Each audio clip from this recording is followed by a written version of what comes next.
So ഞാൻ വിചാരിച്ചു നമുക്ക് അച്ഛൻ്റെ അടുത്ത് കുറച്ച് ക്വസ്റ്റ്യൻസ് ചോദിക്കാം. ലാൻഡ് ക്രൂസറിന്റെ എക്സ്പീരിയൻസ് എന്ന് പറഞ്ഞാൽ എന്തായാലും എല്ലാ ഓട്ടോമോട്ടീവ് എന്തൂസിയാസ്റ്റിനും ഭയങ്കര അറിയണമെന്ന് ആഗ്രഹമുള്ള കാര്യമാണ്. ബ്ലാക്ക് കളർ വണ്ടിയുടെ ഡ്രോബാക്ക് എന്ന് പറഞ്ഞാൽ അത് വളരെയേറെ ഡസ്റ്റി ആവും. ഏത് സമയത്ത് ക്ലീൻ ചെയ്യാൻ പറ്റിയതാണ്. He is kind of like an expert at this point. അത് വാങ്ങിച്ച വിറ്റ വില കേൾക്കണമെന്ന് ആഗ്രഹമുണ്ട്. Guys, 450k.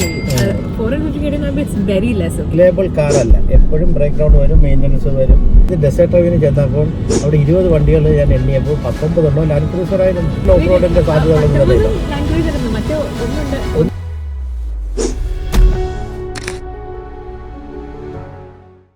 നമുക്ക് നമ്മളുടെ വണ്ടിയിലോട്ട് തിരിച്ചു വരാം.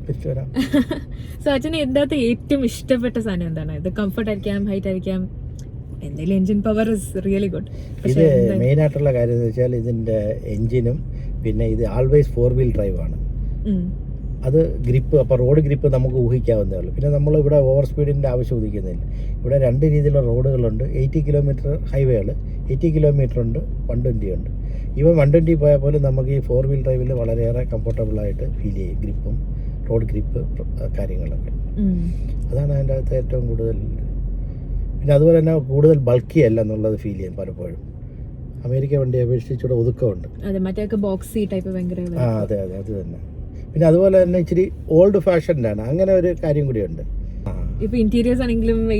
അതെ അതെ, ഒരു കണ്ടംപററി സ്റ്റൈൽ മീൻസ് നോർമൽ സ്റ്റൈലാണ്, ട്രഡീഷണൽ വളരെയേറെ. ഇത് ഈ ലാൻഡ് ക്രൂസർ ഏകദേശം 2010 മുമ്പേ ഈ ബോഡി സ്റ്റൈൽ നിലനിൽക്കുന്നുണ്ട്. ഇപ്പോഴാണ് മോഡൽ ഇച്ചിരി മാറിയത്. ഇപ്പൊ നമുക്ക് ഇന്റീരിയേഴ്സ് അത്ര അറിയത്തില്ല. മറ്റേ FJ ക്രൂസറിന്റെ ടൈപ്പ് ഓഫ് 2020 ഇന്റീരിയർ ഒക്കെ മാറിയിട്ടുണ്ട്, എഞ്ചിൻ മാറിയിട്ടുണ്ട്. ഇപ്പോഴത്തെ എഞ്ചിനുകളെല്ലാം ഇതിന് ടർബോ ചാർജ് ഇല്ലാത്ത ടൈപ്പ് നോർമൽ എഞ്ചിനാണ്. പക്ഷേ ഇപ്പോൾ വരുന്നതിന് turbo charge, single turbo charge, twin turbo ചാർജും ഉണ്ട്. അപ്പോൾ അതുകൊണ്ട് 6 സിലിണ്ടർ എഞ്ചിനായിട്ട് അവർ 6 സിലിണ്ടർ ലിമിറ്റ് ചെയ്തിട്ടുണ്ട്. അപ്പോൾ ഹോഴ്സ് പവർ അത് അറ്റൈൻ ചെയ്യാനും പറ്റും. അങ്ങനെ ഒരു എക്കണോമിക്കൽ പോയിന്റ് അവരിപ്പോൾ ചെയ്തിട്ടുണ്ട്. പിന്നെ നമ്മളിപ്പോ ഫാമിലി ആയിട്ട് പോകുമ്പോൾ ഇത് ഭയങ്കര കംഫർട്ട് അല്ലേ, like even spacious wise, seating wise എല്ലാം ഭയങ്കര കംഫർട്ട്. അത് ഏകദേശം ഓടുന്നത് നോ ലോഡ് കണ്ടീഷൻ പോലെ നമുക്ക് ഫീൽ ചെയ്യുന്നു. അറൗണ്ട് 300 ഹോഴ്സ് പവർ ഉണ്ട്. അപ്പോൾ നമ്മൾ എത്ര ഹോഴ്സ് പവർ ഉപയോഗിക്കാൻ സാധ്യതയുണ്ട്? ഒന്നും ഉപയോഗിക്കുന്നില്ല. ആൾമോസ്റ്റ് ടൈം 1-2 ആൾക്കാരെ സഞ്ചരിക്കുന്നുള്ളൂ. അപ്പൊ ഇപ്പം റീസെയിൽ വാല്യൂവിനെ കുറിച്ച് നമുക്ക് ഒന്നും കൂടെ സംസാരിക്കാം. അപ്പം ഇത് നമ്മൾ മേടിച്ചത് 18,000. അപ്പൊ ഇനി നമ്മള് ഇപ്പൊ 2023 ഇത് ഇനിയിപ്പം സെല് ചെയ്യുവാണെങ്കിൽ ഓൾമോസ്റ്റ് നമുക്ക് എന്തുമാത്രമായിരിക്കും ലാൻഡ് ക്രൂസർ ഇപ്പൊ സെല് ചെയ്യുന്ന വില ഞാൻ പറയുന്നില്ല. പക്ഷെ നമ്മള് 17 ഒക്കെ മാർക്കറ്റിൽ ഉണ്ടായിരുന്നപ്പോൾ 2017 നമ്മൾ മാർക്കറ്റിൽ പുതിയ 17,000 ഉള്ളപ്പോൾ നമ്മൾ സെക്കൻഡ് ഹാൻഡ് മാർക്കറ്റ് ആകുമ്പോൾ 15,000 ഒക്കെ പറയുമായിരുന്നു. 3,000-4,000 ഡിഫറൻസേ വരുന്നുള്ളൂ for a new land cruiser compared to എന്താ പറയാ used land cruiser. Service station എത്തി ഒരു റൗണ്ടും കൂടെ കറങ്ങിയിട്ട് വരണം. അല്ല ഇത് ബാക്കി ഫിനിഷ് ചെയ്യാൻ തിരിച്ചു പോകുമ്പോൾ ഫിനിഷ് ചെയ്താൽ പോലും ലൈറ്റ് പോകും. ഒരു റൗണ്ടും കൂടി കറങ്ങിയിട്ട് വരണം. ഓക്കെ അച്ഛാ, ഇനി നമ്മള് ഇത് 5 വർഷമായിട്ട് ഇത് യൂസ് ചെയ്യുന്നതല്ലേ? സോ നമ്മൾ എത്ര കിലോമീറ്റർ ഇപ്പൊ ഇത് കവർ ചെയ്തിട്ടുണ്ട്? ഇത് 120,000 കിലോമീറ്റർ കവർ ചെയ്തു. ഓക്കെ, അപ്പൊ ഡെയിലി യൂസ് എങ്ങനെയാ? അപ്പം അച്ഛനാണെങ്കിൽ ഡെയിലി എവറി ഡേ വർക്കിന് പോകുന്നുണ്ട്, പക്ഷെ അതല്ലാതെ ഔട്ടിംഗ് ഒക്കെ ഉണ്ട്. അപ്പം ഏകദേശം ഒരു ദിവസം 25-50 കിലോമീറ്റർ ആണ് അപ്പ് ആൻഡ് ഡൗൺ ഉള്ളത്. പക്ഷേ അത് കൂടാതെ തന്നെ നമ്മൾ വൈകിട്ട് കറങ്ങാനും അങ്ങോട്ടുള്ള പോകുന്നത് കാരണം നമുക്ക് ആവറേജ് ഒരു 2,000 കിലോമീറ്റർ പെർ മന്ത് വരും. നമ്മൾ ഈ വണ്ടി വാങ്ങിച്ചു കഴിഞ്ഞിട്ട് ഇതിന് ഓടിക്കാതിരുന്നിട്ട് കാര്യമില്ലല്ലോ. മാക്സിമം ഇത് ഓടിക്കുക, അതിൻ്റെ ഓടിക്കുന്നതിൻ്റെ ഉള്ള ഒരു ഇതുണ്ടല്ലോ, അത് എൻ്റർടൈൻമെൻ്റ് ഉണ്ട്, അത് എൻജോയ് ചെയ്യുക, അത്രയേ ഉള്ളൂ. യാത്രയേക്കാൾ ഉപരി വണ്ടി ഓടിക്കുക എന്നുള്ള, അപ്പോൾ ഡ്യൂട്ടിക്ക് പോകുമ്പോൾ തന്നെ വണ്ടി ഓടിക്കുക എന്നുള്ളൊരു സന്തോഷമുണ്ടല്ലോ. അതെ അതെ, വളരെ ഇമ്പോർട്ടന്റ് ആയിട്ടുള്ള കാര്യം ആൾക്കാർ വിചാരിക്കും നമ്മൾ ഇത്രയും എക്സ്പെൻസീവ് ആയിട്ടുള്ളൊരു വണ്ടി മേടിച്ചു, ഇത്രയും ഹെവി ആയിട്ടുള്ളൊരു വണ്ടി മേടിച്ചു, ഇതിന്റെ ഒരു സർവീസ് കോസ്റ്റ് അതേപോലെ ഒരു ഹെക്ടിക് ആൻഡ് എക്സ്പെൻസീവ് എന്താ പറയാ ഒരു അഫെയർ ആയിരിക്കും എന്ന് വിചാരിക്കും. അപ്പം എന്താണ് service cost? What is the realistic service cost? Service cost അങ്ങനെ ഒരു ബർഡനേ അല്ല. നമ്മൾ പ്രാഡോ ഉണ്ടായിരുന്ന സമയത്തിന് സർവീസ് സ്റ്റേഷനിൽ ചെന്നപ്പോൾ ലാൻഡ് ക്രൂയിസർ നമ്മൾ നോക്കുമായിരുന്നു. അപ്പോൾ നമ്മുടെ അടുത്തൊരു ലാൻഡ് ക്രൂയിസർ സർവീസിന് വന്നപ്പോൾ അദ്ദേഹത്തിന് സർവീസ് ചാർജ് പ്രാഡോയുടെ സെയിം തന്നെ ആയി. അപ്പോൾ വർഷക്കാലത്ത് ഇറക്കിയ പറഞ്ഞ് അതിന് സർവീസ് ചാർജ് പ്രാഡോയുടെ അത്രേ ആവത്തുള്ളൂ, കൂടുതലൊന്നും ഇല്ല എന്നുള്ളത് മനസ്സിലായി. ഇപ്പോഴും അത് റിയലി നമുക്ക് റിയൽ ലൈഫിൽ ഇപ്പോൾ മനസ്സിലായി. ഇതിൻ്റെ ഓയിൽ ഫിൽറ്റർ മാറുന്ന 10,000 കിലോമീറ്ററിലാണ്. 10,000 കിലോമീറ്ററിൽ ഓയിൽ ഫിൽറ്ററിന് 32 kg ആവും. അപ്പോൾ 10,000 കിലോമീറ്റർ എന്ന് പറയുമ്പോൾ ഏകദേശം 5 മാസത്തിന് ഒരിക്കലൊക്കെ നമ്മൾ വർക്ക്ഷോപ്പിൽ ചെല്ലുന്നുള്ളൂ വൺ ടൈം. പിന്നെ അതുപോലെ തന്നെ മേജർ സർവീസുകളെല്ലാം തന്നെ 20,000 കൂടുമ്പോഴാണ്. മേജർ എന്ന് വെച്ചാൽ ഇച്ചിരി കൂടിയ രീതിയിൽ ഇൻസ്പെക്ഷൻ കടന്നു പോകുന്നത്. ഓയിൽ ഫിൽറ്ററിങ് കഴിഞ്ഞിട്ട് എയർ ഫിൽറ്ററിങ് ക്ലീനിങ് ഒക്കെ ആയിരിക്കും അവർ 10,000 ചെയ്യുന്നത്. പിന്നെ ബ്രേക്കുകൾ ചെക്ക് ചെയ്യുക, അങ്ങനെ അതുപോലുള്ള കാര്യങ്ങളൊക്കെ കൂടുതൽ പോകുന്നത് 20,000, 40,000, 60,000, 80 and 100,000 അങ്ങനെ പോകുന്നത്. അപ്പോൾ അതിന് പിന്നെ അതിന് പ്രൈസ് കൂടും. മേജറായിട്ട് കോസ്റ്റ് വരുന്നത് 40,000 തൊട്ടാണ്. 40,000 ഏകദേശം 150 kg സർവീസ് ചാർജ് വരും. പിന്നെ 40 കഴിഞ്ഞാൽ പിന്നെ 60 അത് ഇച്ചിരി കുറവായിരിക്കും. 80 ഇച്ചിരി കൂടുതലായിരിക്കും. എന്ന് വെച്ചാൽ 40 and 80 അവർ ഇഞ്ചക്ടർ ക്ലീനിങ് അങ്ങനെയുള്ള ചില സ്പെഷ്യൽ ട്രീറ്റ്മെൻ്റ് ഒക്കെ ചെയ്യാറുണ്ട് വണ്ടിക്ക്. പിന്നെ ഡിഫറൻഷ്യൽ ഓയിൽ മാറുന്ന ഡിഫറൻഷ്യൽ ഓയിൽ 4-wheel ഡ്രൈവ് ആണല്ലോ, അപ്പോൾ അതിന് വേറെ ഡിഫറൻഷ്യലുണ്ട്. അപ്പോൾ അതൊക്കെ മാറുന്ന കാര്യങ്ങളൊക്കെ വരും. ഇനിയിപ്പോൾ നമുക്ക് 120,000 ഫുൾ സർവീസ് ഉണ്ട്. അതിന് ഏകദേശം അവർ കൂട്ടിയിരിക്കുന്നത് 160 or 170 kg ആവുന്നതാണ്. പക്ഷെ അത്ര ആവത്തില്ല, ചിലപ്പോൾ 150 ആവത്തുള്ളൂ. അത് എന്തുകൊണ്ടെന്ന് വെച്ച് കഴിഞ്ഞാൽ ഇതിൻ്റെ ഡ്യൂറബിലിറ്റി കാരണമാണ്. ബ്രേക്ക് പാഡോ ഇതൊന്നും തന്നെ അങ്ങനെ ഡാമേജ് ആവുന്നതേ ഇല്ല. പിന്നെ ബ്രേക്കിൻ്റെ ഡിസ്കുകൾ ഇതൊന്നും ഡാമേജ് ആവുന്നില്ല. സൂക്ഷിച്ച് ഉപയോഗിക്കുകയാണെങ്കിൽ ഒന്നും സംഭവിക്കുന്നുണ്ട്. നമ്മൾ റിയൽ ലൈഫിൽ ഇത് ഓഫ് റോഡറാണ്. നമ്മളിവിടെ ഉപയോഗിക്കുന്നത് വളരെ സ്മൂത്ത് ആയിട്ടുള്ള റോഡുകളിലാണ്. ബ്രേക്കിംഗ് ഒക്കെ വളരെ കുറവാണ്, ഓവർ സ്പീഡ് ചെയ്യുന്നില്ല. അപ്പോൾ അതുകൊണ്ട് അതിനെ വിത്ത്സ്റ്റാൻഡ് ചെയ്യാൻ നല്ല എളുപ്പമുണ്ട്. സോ ഇത് കമ്പനി റെക്കമെൻഡ് സർവീസ് മാത്രമേ വരുന്നുള്ളൂ, അല്ലാതെ വേറെ കംപ്ലൈന്റ്സ് വേറെ ബ്രേക്ക് ഡൗൺ ഒന്നും തന്നെ വരുന്നില്ല. So guys absolutely reliable, number 1. അതുപോലെ തന്നെ ടയറിൻ്റെ കാര്യം, ടയർ നമ്മൾ ഫ്രണ്ട് ടയർ ഏകദേശം 75,000 ആയപ്പോഴാണ് നമ്മൾ മാറിയത്. ഫ്രണ്ട് ടയർ, ബാക്ക് ടയർ അപ്പോഴും നല്ല ബട്ടണായിട്ട് തന്നെ ഇരിക്കുക, തേഞ്ഞിട്ടേ ഇല്ല. പക്ഷെ എന്നാലും നമ്മളത് 100,000 അത് മാറി. മേടിച്ചിട്ട് ഒരു പ്രാവശ്യം 4 ടയർ മാറിയിട്ടുള്ളൂ. അപ്പോൾ 1.2 lakhs. ബാറ്ററിയുടെ കാര്യം ഏകദേശം 2 years 1 ടൈമിൽ ബാറ്ററി മാറേണ്ടി വരും. ടയറിന് ഇപ്പം ഇത്ര വലിയ ടയറാണല്ലോ, എന്താണ് ഏത് ബ്രാൻഡ് ഉപയോഗിക്കുന്നത്? ഇതിനകത്ത് കമ്പനി ഇട്ട് വരുന്നത് യൊക്കോഹോമയാണ്, മെയ്ഡ് ഇൻ ജപ്പാന്റെ. അത് തന്നെ നമ്മൾ അതേ പാറ്റേൺ ആയതുകൊണ്ട് അതിന് സെമി ഓഫ് റോഡ് കണ്ടീഷനിലുള്ളത്, അതായത് റോഡ് സ്മൂത്തും അല്ല എന്നാൽ റഫ് ടയറും അല്ല, രണ്ടിനും ഇടയ്ക്കുള്ള ഒരു കണ്ടീഷനാണ്. ഒരു ടയറിന് അപ്രോക്സിമേറ്റ്ലി എത്രയായിരിക്കും? 65 kg. 20,000 for one tire.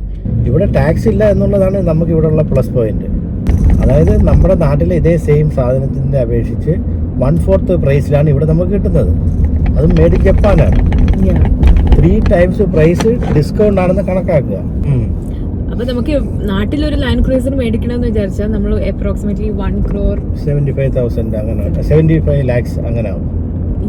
So 1 crore 75 lakhs. So compared to that, നമുക്ക് ഇവിടെ ഭയങ്കര ഒരു ഡിസ്കൗണ്ടിലേക്ക് കിട്ടും. Because tax is not there and all that. അപ്പോൾ അതുകൊണ്ട് ഇവിടെ ആണെങ്കിൽ നമുക്കിത് ഓടിക്കാനുള്ളൊരു എക്സ്പീരിയൻസ്, അവസരം അത്രേ ഉള്ളൂ. ഫ്യൂവൽ കൺസംഷനെ കുറിച്ച് പറഞ്ഞപ്പോൾ മൈലേജ് സൂചിപ്പിച്ചെന്ന് തോന്നുന്നു അറൌണ്ട് 5 kilometer ആണ് കിട്ടുന്നതെന്ന് തോന്നുന്നു. അതെന്ന് പറയുമ്പോൾ ഇവിടുത്തെ റോഡ്സ് എന്ന് പറഞ്ഞാൽ നമ്മൾ 120 ഒക്കെയാണ് പോകുന്നത്. അതെ, ഇവിടെ ഇപ്പോൾ സിഗ്നലൊക്കെ ഉള്ള റോഡുകളാണ് നമ്മൾ ഇവിടെ ഇപ്പോൾ ഓടുന്നത്. പക്ഷെ നമ്മൾ സാധാരണഗതി പോകുമ്പോൾ സിഗ്നൽ വളരെ കുറവാണ്. So around 5 around 5 or 5.5 maximum, അത്രേ ഉള്ളൂ. അതിനപ്പുറത്തോട്ട് കിട്ടുന്നത്. അതിനേക്കാളും ഇൻട്രസ്റ്റിംഗ് ആയിട്ടുള്ള ഒരു കാര്യം ഇവിടുത്തെ പെട്രോളിന്റെ വിലയാണ്. It's really amazing. അപ്പോൾ there are 3 types of petrol ഇവിടെ ഇപ്പം, ആൻഡ് 3 റേറ്റ്സ് ആണ്. 91 അല്ലേ? 91 85 ഫിൽസ്. ഓക്കെ, ഈ 85 ഫിൽസ് എന്ന് പറയുന്നത് ഏകദേശം 20 rupees എന്ന് വേണമെങ്കിൽ പറയാം. Okay, 20 rupees 1 liter petrol. നമ്മൾ അടിക്കുന്നത് 95% ആണ്. 95% വില 105 ഫിൽസ് ആണ്. 105 ഫിൽസ് എന്ന് പറഞ്ഞാൽ ഏകദേശം എത്ര? 30 rupees. 105 ഫിൽസ് എന്ന് പറഞ്ഞു കഴിഞ്ഞാൽ 30 rupees. പിന്നെ 98%-ന് 190 ഫിൽസ്. ഏകദേശം 51 rupees or something. Almost 40-50 rupees വരും. Yeah. അത് പക്ഷേ നമ്മളത് ആവശ്യമില്ല, അതിൻ്റെ ആവശ്യമില്ല. പക്ഷേ ഈ 95% മോർ ദാൻ തന്നെ Yeah. Percentage is more than. So അതുകൊണ്ട് തന്നെ ഇതിന്റെ ഫ്യൂവൽ കപ്പാസിറ്റി എത്രയായിരുന്നു? ഇറ്റ് വിൽ ബി 125 ലിറ്റർ ആണ്. നമ്മൾ സാധാരണഗതിയിൽ ഒരു 1 ഫില്ലിന് 100 ലിറ്റർ അടിക്കും. അപ്പോൾ വീക്കിലി വൺസ് 100 ലിറ്റർ വെച്ച് ആവശ്യമുണ്ട്. Okay, weekly once. അപ്പം 100 ലിറ്റർ എന്ന് പറയുമ്പോഴത്തേക്ക് around 10 kg. 10.5 kg. So that's little about 2000 rupees. Around 400 liter per month. 400 liters only. നാട്ടിൽ നമുക്ക് ഇത്രയും പെട്രോൾ അടിക്കുന്ന ആലോചിക്കാൻ കൂടെ പറ്റത്തില്ല. ലാൻഡ് ക്രൂയിസർ ഒന്ന് എക്സ്പീരിയൻസ് ചെയ്യണമെങ്കിൽ നാട്ടിൽ നിൽക്കുന്ന ഒരാൾക്ക് ചിലപ്പോൾ ഒരു ദുബായിലോ വല്ലതും ട്രിപ്പ് പോകുമ്പോഴത്തേക്കും I think it's affordable for them to rent it for a day or 2 days. അപ്പം yes, it's available.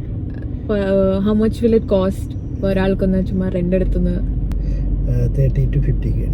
Okay, so if you want to try and experience a Land Cruiser, നമ്മൾ ദുബായിലോ എവിടെയെങ്കിലും ഒക്കെ, കുവൈറ്റിലിപ്പം ദ തിങ് ഈസ് ലൈസൻസിന്റെ കുറച്ച് rules and regulations ഉണ്ട്. അപ്പം ദുബായിലൊക്കെ ട്രിപ്പിന് പോകുമ്പോഴത്തേക്കും you can rent A Land cruiser and drive for approximately 30 to 50 kg. അപ്പോൾ അത് എത്ര റുപ്പീസ് ആണ് അതിൽ puttu down. Okay guys, so നമ്മൾ ഓൾമോസ്റ്റ് വാഷിംഗ് സെന്ററിൽ എത്തി. എനിക്ക് സത്യം പറഞ്ഞാൽ ഇതിന്റെ ഒരു ഫുൾ റിവ്യൂ എടുക്കണമെന്നുണ്ടായിരുന്നു, പക്ഷെ ഞാൻ ഇവിടെ 2-3 ദിവസമേ ഉള്ളൂ. So because of time constraints എനിക്ക് കുറച്ചൊരു മിനി റിവ്യൂ പോലെ ചെയ്യാൻ പറ്റുള്ളൂ. So next time I come we have to do a full review. Most welcome.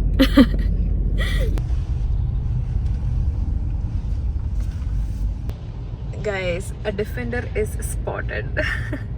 Yeah, rush ആയതുകൊണ്ട് ഇപ്പോൾ ഒരു വർക്കർ ഇവിടെ വന്നിട്ട് he just wrote a number and he went. ഇനിയിപ്പോൾ നമ്മൾ വെയിറ്റിംഗ് ആ.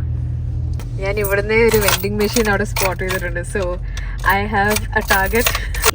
കുറച്ച് കൺട്രോൾസ് ആൻഡ് സ്റ്റഫ് there. ഇത് 4 വീൽ ഡ്രൈവ് ആണ് ഞാൻ പറഞ്ഞത്. ഇത് ലോ 4 വീൽ, ഇത് high 4 wheel. High speed 4 wheel എന്ന് പറഞ്ഞാൽ നമ്മൾ നോർമൽ റോഡിൽ ഓടിക്കാനുള്ളത്. നമ്മൾ ഓഫ് റോഡ് ഇതൊക്കെ ആണെങ്കിൽ ലോ 4 വീൽ ഇട്ട് കഴിഞ്ഞാൽ ഗ്രിപ്പ് സ്ലോയിൽ പോകും. പിന്നെ അത് തന്നെ ഇൻ കേസ് സാൻഡിൽ പൊതയാണെങ്കിൽ ടയറിൻ്റെ സ്പീഡ് വളരെയേറെ കുറയ്ക്കാൻ പറ്റും. ഇത് കണ്ട സ്പീഡ്. അപ്പോൾ ആ സമയത്ത് പൊതഞ്ഞ ടയറുകൾ താനേ തന്നെ ടയർ സ്പീഡ് വളരെ കുറയുന്നത് കാരണം ടയറിനെ ഗ്രിപ്പ് ചെയ്ത് കയറി വരും താനെ ഓട്ടോമാറ്റിക്കായിട്ട്. അത് വലിയൊരു ഫീച്ചറാണ് ഇതിനെ സംബന്ധിച്ച്. സ്പീഡ് കുറഞ്ഞില്ലെങ്കിൽ മണ്ണ് തെറിച്ച് പറക്കും. കൂടുതലായിട്ട് പറക്കുന്ന സമയത്തിന് വണ്ടി വീണ്ടും താഴ്ന്നു പോകും. അപ്പോൾ നമുക്കത് കൺട്രോൾ ചെയ്യാൻ വേണ്ടി according to the sand conditions നമുക്കിത് കുറച്ച് അതിൻ്റെ ഓട്ടോമാറ്റിക്കായിട്ട് തന്നെ അതിൻ്റെ മണ്ണ് പൊതഞ്ഞിരിക്കുന്നത് കയറി വരാൻ പറ്റും. ഇത് എക്സ്ട്രാ പവറാണ്. ഇതിപ്പോൾ നമുക്ക് ട്രെയിനിങ് ഹൂക്ക് ഇതിൻ്റെ കൂടെ ചേർന്ന് തന്നെ ബിൽറ്റ് ഇൻ ആയിട്ടുണ്ട്. അപ്പോൾ ബോട്ടുകൾ അത് ഇതുപോലുള്ള സാധനങ്ങളൊക്കെ ഇതിനെ കൂട്ടി ഇതിനെ കൊണ്ട് വലിച്ചുകൊണ്ട് പോകാൻ പറ്റും. അപ്പോൾ ആ സമയത്ത് എക്സ്ട്രാ പവർ വേണ്ട സമയത്ത് നമുക്ക് ഉപയോഗിക്കണം. ഇത് ആൻറ്റി സ്കിഡിങ് ആണ്. ഇത് സ്റ്റിയറിംഗ് ലോക്കാണ്. Push button start. Cruise control ഇവിടാണ്. ക്രൂയിസ് കൺട്രോൾ ഇതാണ്. ബാക്കിയെല്ലാം സാധാരണ കാർ പോലെയാണ്. അത്ര വലിയ കോംപ്ലിക്കേഷൻ ഒന്നും തന്നെ ഇല്ല.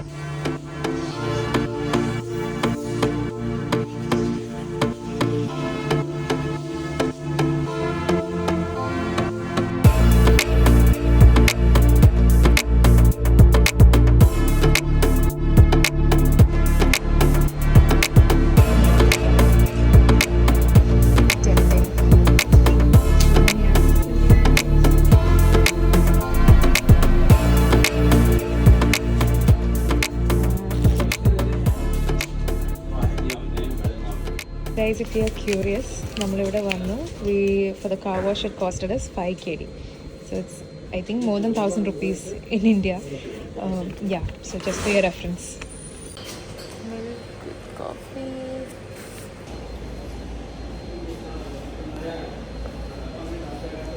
Definitely it's going to take some time. അപ്പം അതുവരെ നമ്മൾ ജസ്റ്റ് ചില്ല് ചെയ്ത് let's just have a tea വിചാരിച്ചു. അവർ സ്റ്റാർട്ട് ചെയ്തിട്ടില്ല. സോ 15-20 മിനിറ്റ്സ് എടുക്കുമായിരിക്കും. സോ ഗൈസ്, ഇവിടെ 2 ടൈപ്പ് വാഷിംഗ് ഉണ്ട്. 2-3 ടൈപ്പ് വാഷിംഗ് ഉണ്ട്. ഒന്നെന്ന് പറഞ്ഞു കഴിഞ്ഞാൽ ഗ്രൗണ്ടിൽ ലിഫ്റ്റ് ചെയ്യാതെ അതിന് 4 kg, ലിഫ്റ്റ് ചെയ്തിട്ടുള്ളത് 5 kg, പിന്നെ lifting with shampoo extra shampoo wash 5.5 kg. അപ്പം നമ്മളിപ്പോൾ 5 kg ആണ് ചെയ്തേക്കുന്നത്. സോ സ്റ്റാർട്ട് ചെയ്തിട്ടില്ല. So I think it start soon. നേരത്തെ നമ്മൾ in our mini interview we were talking about battery. അപ്പോൾ നമ്മുടെ വണ്ടിയുടെ ബാറ്ററി 2 പ്രാവശ്യം 3 പ്രാവശ്യം മാറി. അപ്പോൾ അതിൻ്റെ price we did not same. അപ്പം എത്രയായിരുന്നു പ്രൈസ് ഏകദേശം 30K ആവും. അത് 3 പ്രാവശ്യം ഇപ്പോൾ ബാറ്ററി മാറുന്നത് അതാണ് മേജറായിട്ട് ഇവിടെ വരുന്നത്. ഇവിടെ ചൂട് കാലാവസ്ഥ ആയതുകൊണ്ട് ബാറ്ററി അത്ര ലാസ്റ്റ് ചെയ്യുന്നില്ല. നാട്ടിലാണ് 5 കൊല്ലമെങ്കിലും ലാസ്റ്റ് ചെയ്യും. ഭയങ്കര ചൂടാണ്, like 50 degrees and all in summer. അതെ സംഭവം 50 degrees plus. സോ ആ ഒരു പോയിന്റ് നമ്മൾ മിസ് ചെയ്തു. Now our under wash is going on. So first step is already done അല്ലേ? Primary wash is already done.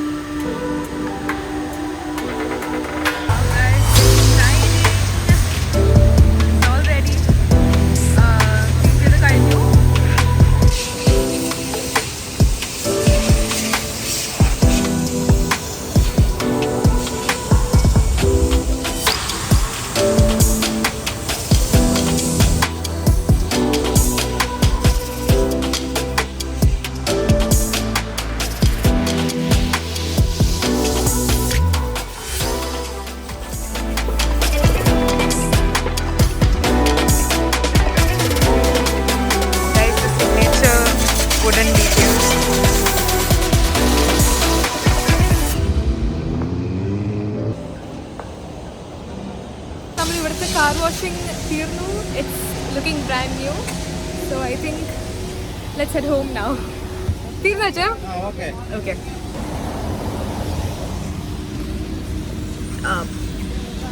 I'll have to close the door. It's almost 6:05 now. So I have fixed a date with my sister at 6:30. So we're heading home now. Oh, finished at last. Finished.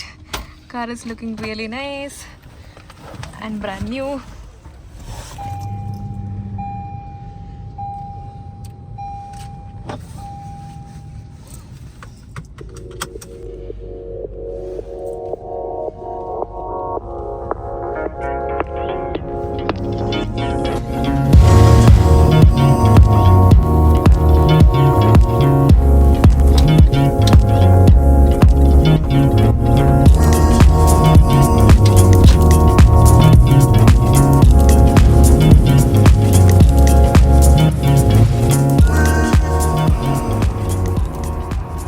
കുറേ ദിവസമായിട്ട് ഇവിടെ dust ആയിരുന്നു, അതിൻ്റെ അലർജിക്ക് വന്ന് അത് കാരണം ഇച്ചിരി running nose ആയി. അത് കാരണം ഇച്ചിരി ബുദ്ധിമുട്ടുണ്ടായിരുന്നു സംസാരിക്കാൻ. So I am really sorry for that. But still, you know, Acha took his time and effort and he did answer all our questions. Thank you, Acha. Welcome. Yeah, so if you guys have any questions about the Land Cruiser, ഇപ്പോൾ land ക്രൂയിസിൻ്റെ എക്സ്പീരിയൻസിനെ കുറിച്ചോ എന്തെങ്കിലും നിങ്ങൾക്ക് ഇനിയും അറിയാൻ താല്പര്യമുള്ള കാര്യങ്ങൾ വേണമെങ്കിൽ comment ബോക്സിൽ ഇട്ടോളൂ. എന്തായാലും അടുത്ത പ്രാവശ്യം I try to do a more in detail vlog if possible. And എന്തെങ്കിലും ക്വസ്റ്റ്യൻസ് ഉണ്ടെങ്കിൽ അച്ച will try to answer it. So I hope you guys enjoyed the vlog. If you liked it, please do like and subscribe. So bye until I see you in my next one. See you. Bye. ഇതെന്ത് വണ്ടിയാ? Rush. അതാ rush rush